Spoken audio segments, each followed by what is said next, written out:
Thank you so much. 1 Samuel chapter 25, we read from verse 1.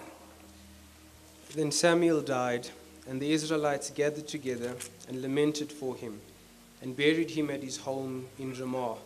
And David arose and went down to the wilderness of Paran. Now there was a man in Moab whose business was in Carmel, and the man was very rich. He had 3,000 sheep and 1,000 goats, and he was shearing his sheep in Carmel. The name of the man was Nabal, and the name of his wife Abigail, and she was a woman of good understanding and beautiful appearance. But the man was harsh and evil in his doings. He was of the house of Caleb. When David heard in the wilderness that Nabal was shearing his sheep, David sent 10 young men. And David said to the young men, "Go up to Carmel, go to Nabal and greet him in my name. And thus you shall say to him who lives in prosperity, peace be to you, peace to your house, and peace to all that you have. Now I have heard that you have shearers. Your shepherds were with us, and we did not hurt them, nor was there anything missing from them all while they were in Carmel. Ask your young men, and they will tell you. Therefore let my young men find favor in your eyes, for we have come on a feast day. Please give whatever comes to your hand to your servants and to your son David." So when David's young men came, they spoke to Nabal according to these words in the name of David, and waited. Then Nabal answered David's servants and said, "Who is David, and who are the sons of Jesse? There are many servants nowadays who break away, each one from his master." Just before we continue the reading, do you follow the story? So now, all that David is asking is few loaves of bread and something to eat for his men. And he sent somebody up to Nabal and say, "Please greet him and say, peace be unto you."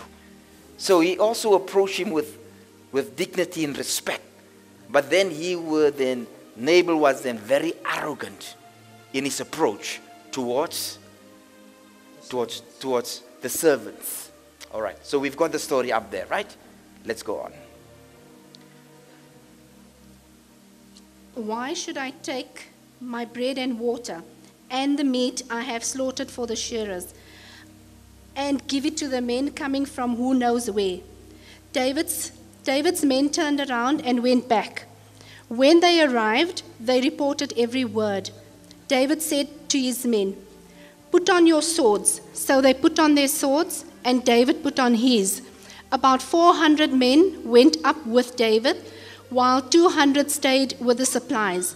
One of the servants told Nabal's wife Abigail, "David sent messengers from the desert to give our master his greetings, but he hurled insults at them.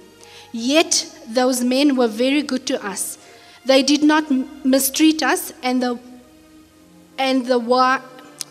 wild all the time. We were out in the fields. Near them nothing was missing. Night and day they were all around us all the time, and we were herding our sheep near them.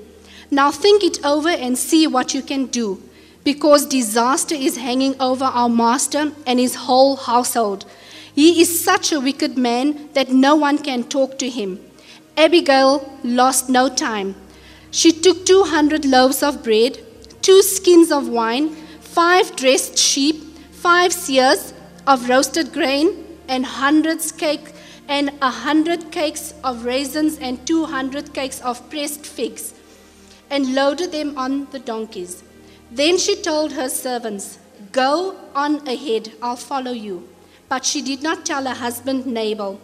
As she came riding a donkey into a mountain ravine, there were David and his men descending towards her, and she met them.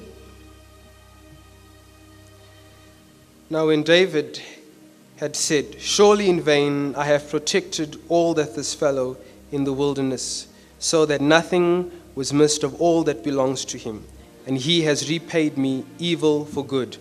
May God do so, and more also, to the enemies of David, if I leave one male of all who belong to him by morning light."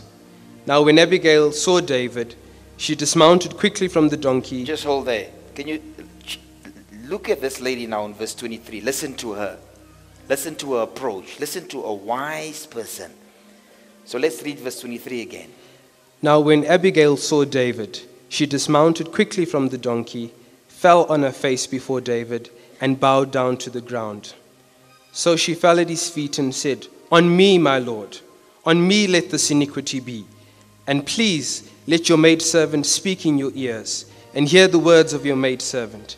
Please let not my lord regard the scoundrel Nabal, for as his name is, so is he. Nabal is his name, and fellow is with him.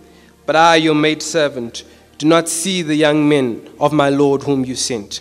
Now therefore, my lord, as the Lord lives, and as your soul lives, since the Lord has held you back from coming to bloodshed, and from avenging yourself with your own hand, now then, let your enemies and those who seek harm for my lord be as Nabal. And now this present which your maidservant has brought to my lord, let it be given to the young men who follow my lord. Please forgive the trespass of your maidservant, for the Lord will certainly make my lord an enduring house, because my lord fights the battles of the Lord, and evil is not found in you throughout your days.